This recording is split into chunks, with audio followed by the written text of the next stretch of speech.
बनी हुई हैं, जैसे कि श्राउड ऑफ ट्यूरिन पे आखिर जीसस क्राइस्ट की डेड बॉडी के निशान कैसे आए, और क्या तूतनखामुन का खंजर अंतरिक्ष से आया था, क्यों उसने वैज्ञानिकों को 100 साल तक ये मानने में मजबूर कर दिया कि ये खंजर इस दुनिया का है ही नहीं, सॉर्डर फैमिली के बच्चे आखिर रहस्यमय तरीके से कैसे गायब हो गए, क्या पॉलक सिस्टर्स का सच में पुनर्जन्म हुआ था, आखिर ज़ोडिएक किलर कौन था, और क्यों इस कोड को आज तक कोई भी डिकोड नहीं कर पाया है। ऐसी ही कुछ मिस्ट्रीज आज हम जानने और उन्हें समझने की कोशिश करेंगे। तो आइए जानते हैं। नंबर 6, क्या पॉलक सिस्टर्स पुनर्जन्म को सच साबित करती हैं? क्या आपको लगता है कि कोई मरने के बाद दोबारा जन्म ले सकता है? अगर आप डाउट में हैं, तो आज हम आपको ऐसी बहनों की कहानी बताने जा रहे हैं जो इस बात को सच साबित करने की पॉसिबिलिटीज बढ़ा देगी कि पुनर्जन्म होता है। दोस्तों, मई 1957 में चर्च जाते वक्त एक कार एक्सीडेंट में 3 बच्चों की मौत हो जाती है, जिसमें से एक 9 साल का लड़का था, 6 और 11 साल की 2 सगी बहनें। अपने बच्चों की मौत से पॉलक फैमिली पूरी तरह टूट जाती है। लेकिन इस घटना के 3 साल बाद पॉलक फैमिली में ही 2 जुड़वा लड़कियों का जन्म हुआ।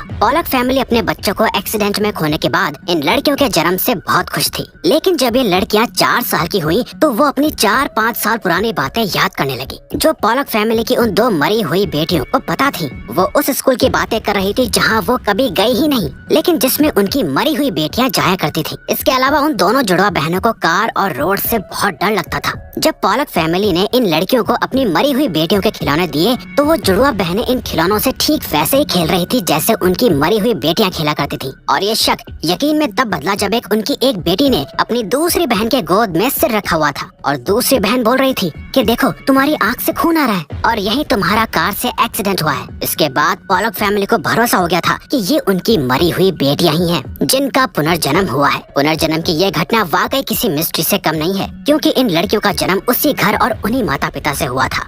Number 5, the shroud of Turin. दोस्तों, श्राउड ऑफ ट्यूरिन एक 14 फुट लंबा लिनन का कपड़ा है, लेकिन इस कपड़े में कुछ खास है जो आज भी एक मिस्ट्री बना हुआ है। दरअसल इस 14 फुट लंबे कपड़े पर एक आदमी का प्रिंट बना हुआ है, जिसके बारे में कहा जाता है कि ये प्रिंट जीसस क्राइस्ट यानी यीशु मसीह का है, क्योंकि इस कपड़े पर बने हुए प्रिंट पर ठीक वैसे ही बॉडी और घाव के निशान हैं जैसे यीशु मसीह की डेथ से पहले उनके शरीर पर लगे हुए थे। ये कहा जाता है कि जब यीशु मसीह की डेथ हुई थी तो उन्हें इसी कपड़े में लगाया गया था, तभी से ये निशान इस कपड़े पर मौजूद हैं। इस कपड़े को पहली बार 1354 में एक मशहूर योद्धा जोफ्रॉय दी चार्नी के पास देखा गया था, जिसके बाद इस कपड़े को 1578 में ट्यूरिन के कैथेड्रल चर्च में रखा गया था और तभी से इसे श्राउड ऑफ ट्यूरिन कहते हैं। वैसे इस कपड़े को लेकर बहुत सी कहानियां हैं, जिसमें से एक ये है कि जब रोमन्स ने जीसस को क्रूसीफाई किया था, तब जीसस की डेथ के बाद उन्हें पूरे रीति रिवाजों के साथ एक लिनन के कपड़े में लपेट कर दफना दिया गया था। लेकिन इस घटना की सबसे हैरानी की बात ये थी कि जीसस को दफनाने के 3 दिन बाद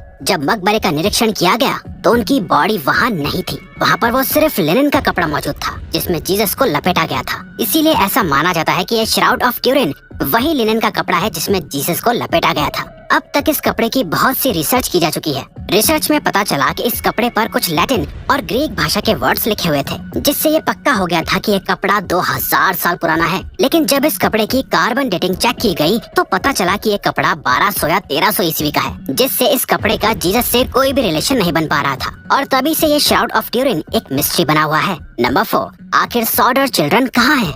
सॉर्डर फैमिली की मिस्ट्री 1945 में क्रिसमस से पहले की रात को शुरू हुई थी। सॉर्डर फैमिली यूनाइटेड स्टेट्स के वेस्ट वर्जीनिया में एक छोटे से टाउन फेटविल में रहती थी। इस फैमिली में जॉर्ज सॉर्डर और जेनी सॉर्डर अपने 10 बच्चों के साथ रहते थे। जब सॉर्डर फैमिली को घर में आग लगने का एहसास हुआ तो वो सब अपनी जान बचाने के लिए बाहर भागे। जॉर्ज ने बाहर देखा कि उनके 5 बच्चे अभी भी बाहर नहीं आए हैं। वहीं घर को पूरी तरह से आग के लपटों ने घेर लिया था। जॉर्ज ने बच्चों को बचाने के लिए सीढ़ी ढूंढी, लेकिन उस वक्त सीढ़ी गायब थी और उन्हें वो नहीं मिली। जॉर्ज ने सोचा कि अपने ट्रक्स के ऊपर चढ़कर अपने बच्चों को खिड़की से बचा लूं, लेकिन उस वक्त उनका एक भी ट्रक स्टार्ट नहीं हुआ। और तो और जब जॉर्ज ने आग को बुझाने के लिए पानी ढूंढा तो सारा पानी उन्हें बर्फ में जमा हुआ मिला।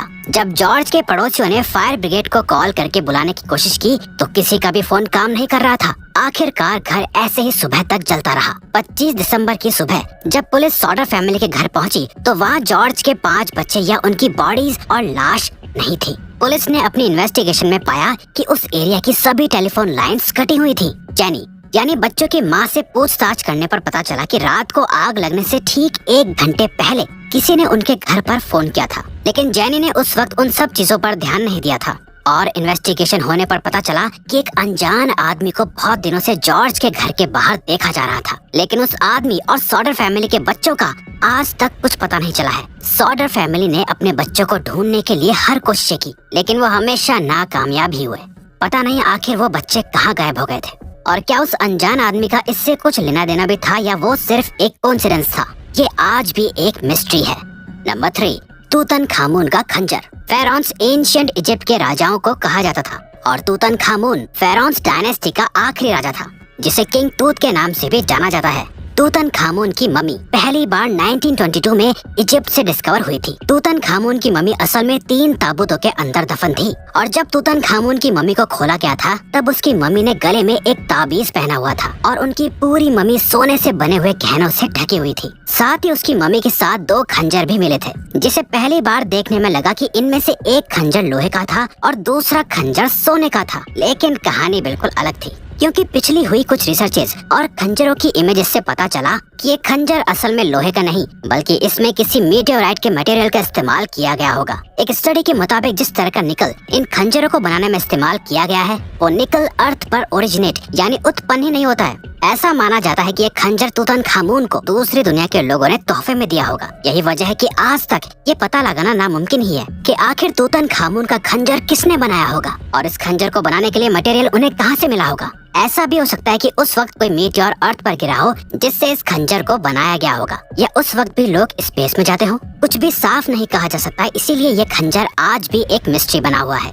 Number 2, the zodiac killer. Zodiac killer की मिस्ट्री असल में 20 दिसंबर 1968 में शुरू हुई थी। 20 दिसंबर 1968 से लेकर 11 अक्टूबर 1969 तक सैन फ्रांसिस्को एरिया में लगभग 5 लोगों का मर्डर हुआ था। दिलचस्प बात यह है कि इन सभी मर्डर्स को एक तरह से किया था। सबसे पहला मर्डर 2 टीनेजर्स का हुआ था, जिन्हें उनकी कार के अंदर गोली मार दी गई थी। दूसरा मर्डर 4 जुलाई 1969 को डार्लिन फेरिन और माइक मचेउ का हुआ था, लेकिन माइक इस अटैक से बच गए थे। जिसके बाद एक आदमी ने पुलिस को कॉल करके दोनों मर्डर्स की रिस्पॉन्सिबिलिटी ली। जिसके बाद 1 अगस्त को किलर ने अलग अलग न्यूज़पेपर्स को लेटर भेजकर मर्डर्स की रिस्पॉन्सिबिलिटी ली और इस खबर को पेपर में छापने की डिमांड की, और इस लेटर में ही किलर ने अपना नाम ज़ोडिएक बताया था। लेकिन पुलिस की इन्वेस्टिगेशन में पता चला कि ये लेटर एक झूठ था। इसके बाद 27 सितंबर को एक और मर्डर हुआ, और इसके बाद 11 अक्टूबर को एक कैब ड्राइवर का मर्डर हुआ, जिसको 3 बच्चों ने अपनी आंखों से देख लिया था। लेकिन उस वक्त किलर का चेहरा ढका हुआ था और केस आज भी एक मिस्ट्री है।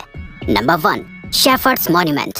इंग्लैंड में एक स्मारक है जिसे शेफर्ड्स मॉन्यूमेंट कहते हैं। इसे 1763 के आसपास बनाया गया था। इस मॉन्यूमेंट पर निकोलस बुसान की पेंटिंग बनी हुई है, जिसे द आर्केडियन शेफर्ड्स कहते हैं। इस मॉन्यूमेंट के नीचे 10 अक्षर का एक कोड लिखा हुआ है, जिसे आज तक कोई भी डिकोड नहीं कर पाया है। इवन मशहूर बायोलॉजिस्ट चार्ल्स डार्विन ने भी इस कोड को डिकोड करने की कोशिश की थी, लेकिन वो भी इसे डिकोड नहीं कर पाए। बहुत से थ्योरिस्ट का मानना है कि अगर इस कोड को समझ लिया गया तो ये हमें द होली ग्रेल तक ले जा सकता है। खैर 2 सेंचुरीज बीतने के बाद भी इस कोड को कोई डिकोड नहीं कर पाया है। इसे दुनिया का सबसे मुश्किल कोड और मिस्ट्री माना जाता है। तो दोस्तों, ये थी कुछ अनसॉल्व मिस्ट्रीज। अब अगर आपको ये वीडियो अच्छी लगी और आप आगे भी ऐसे ही अमेजिंग वीडियोस देखना चाहते हैं, तो प्लीज हमारे चैनल को सब्सक्राइब और ऑल नोटिफिकेशन बेल को ऑन कर दो, ताकि हमारी फ्यूचर वीडियो का नोटिफिकेशन सबसे पहले आपके पास आए। So till then keep learning.